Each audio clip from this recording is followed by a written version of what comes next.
கர்த்தரும் உன்னதவுமான ஆண்டவர் இயேசு கிறிஸ்துவின் நாமத்தினாலே அவருக்கும் அன்பின் வாழ்த்துக்கள். தேவன் தாமே ஒவ்வொருவரிலும் கர்த்தருடைய சித்தத்தின்படி மகிமையானவைகளை செய்து மகிமைப்படுத்துவாராக. இந்த நாளுக்குரிய தியான வசனம் எசேக்கியேல் 38 அதனுடைய 7வது வசனம். நீ ஆயத்தப்படு என்று கர்த்தருடைய ஆவியானவர் அங்கே எழுதி வைப்பதை காண முடிகிறது. இந்த வசனத்தில் 3 காரியங்களை சொல்லுகிறார். முதலாவது, நீ ஆயத்தப்படு. எதற்காக என்றால், இஸ்ரவேலை குறிப்பிட்டு இந்த வார்த்தையை ஆண்டவர் சொல்லுகிறார். காரணம், இனி சம்பவிக்க போகிற உலக மகா ஒரு யுத்தம். அந்த யுத்தத்திலே அங்கே கோகு மாகோகு என்று சொல்லுகிற ரஷ்யா இஸ்ரவேலின் மேலே யுத்தம் தொடுப்பதற்காக கடந்து வரும்.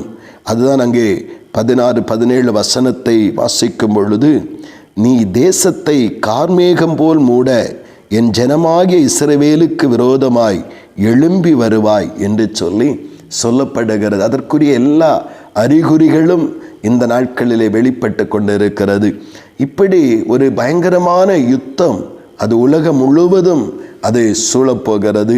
குறிப்பாக இஸ்ரவேலுக்கு விரோதமாக அந்த ரஷ்யா போன்ற கோகு மாகோகு என்று சொல்லுகிற ரஷ்யா போன்ற நாடுகள் எழும்பி இந்த இஸ்ரவேலை அப்படியே அழித்து விடலாம் என்று சொல்லி வருவார்கள். ஆனால் கர்த்தர் இஸ்ரவேலுக்கு துணையாக இருப்பதினால் கடைசி வசனங்களில் சொல்லப்பட்டிருக்கிறபடி கர்த்தருடைய கோபம் அங்கே எரிந்து அவர்கள் நிர்மூலமாக்கப்படுவார்கள் என்று சொல்லப்படுகிறது.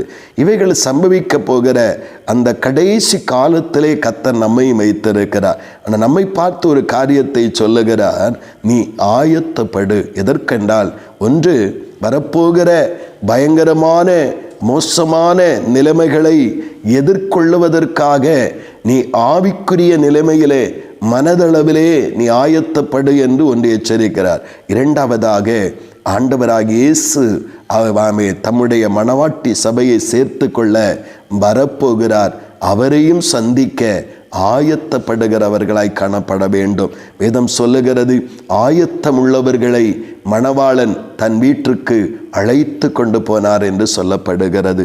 அப்படியானால் இன்றைக்கு அசதிகளை சோம்பல்களை களைந்து இக்கடைசி காலத்தின் நிகழ்வுகளை நாம் கவனமாய் பரிசுத்தாவியானவர் நமக்கு கற்றுத்தந்து கொண்டிருக்க அவைகளை கவனித்து ஆண்டவருடைய எதிர்கொள்ளப் போகிற பயங்கரமான உலகத்தின் அந்த போக்குகளுக்கும் கர்த்தராகிய இயேசு கிறிஸ்துவின் வருகைக்கும் ஆயத்தமாக உள்ளவர்களாய் நாம் மாற்றப்படுவோம். அந்த வசனத்தில் இன்னும் 2 காரியங்களை கூட மொத்தம் 3 காரியங்கள் சொல்லி, நீ ரெடியாக.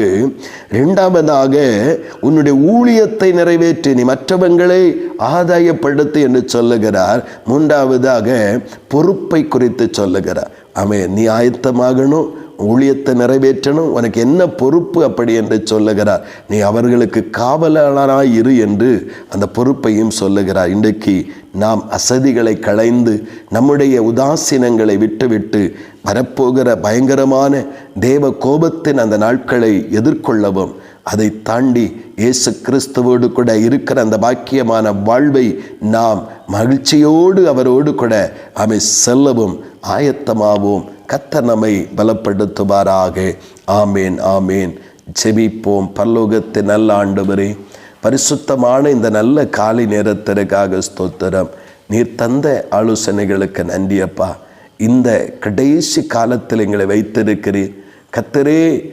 பயங்கரமான ஒரு உலக மகா யுத்தம் வரப்போகிறது. அது வேதம் எங்களுக்கு முன்னறிவிக்க அதற்குரிய அத்தனை சூழலும் இன்றைக்கு எங்கள் கண்களுக்கு எதிரே தோன்றிக் கொண்டிருக்கிறது. நாங்கள் அவைகளே தளர்ந்து விடாதபடி அதை எதிர்கொள்ளுவதற்கு ஆயத்தமாக வேண்டும். அதோடு கூட கர்த்தரே, எங்களை மணவாட்டியாகிய எங்களை சேர்த்து கொள்ள மணவாளனாகிய இயேசு வரப்போகிறீர். ஆயத்தமுள்ளவர்களைத்தான் மணவாளனுடைய வீட்டுக்கு அழைத்து கொண்டு செல்ல போகிறீர். நாங்கள் உம்முடைய வருகையிலே உம்மோடு கூட இருக்கவும் ஆயத்தமாக உதவி செய்யுங்கப்பா. ஆண்டவரே, அசுத்தமானவைகளையும் அசதியானவைகளையும் அருவருப்பானவைகளையும் அகற்றிவிட்டு ஆண்டவரை சந்திக்க ஆயத்தப்பட கிருபை தாரும். எங்கள் ஊழியத்தை நிறைவேற்றவும் எங்கள் பொறுப்புகளை நிறைவேற்றவும் கிருபை தாரும். அப்படி நீங்கள் செய்கிறபடியாய் ஸ்தோத்திரம். இயேசு கிறிஸ்துவின் மூலம் செபிக்கிறோம் ஜீவனுள்ள நல்ல பிதாவே. ஆமேன், ஆமேன்.